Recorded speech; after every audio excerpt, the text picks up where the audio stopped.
Ми вже пройшлись нашим ребом по Одеській Аркадії, по Київському Хрещатику, але в місті, де він найбільше зараз потрібен, ми ще не ходили. Тому пішли дивитися на реакції людей, як вони реагують на реп в прифронтовому Херсоні. Пройшло 5 хвилин, поки що ми людей не зустріли, але надії не втрачаємо.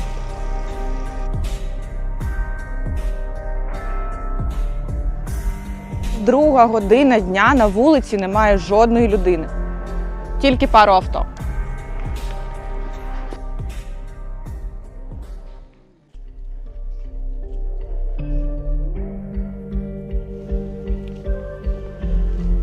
Раніше в цьому парку гуляли сім'ї зі своїми дітьми, але зараз тут можна прогулятися тільки з ребом, під звуки вистрілів.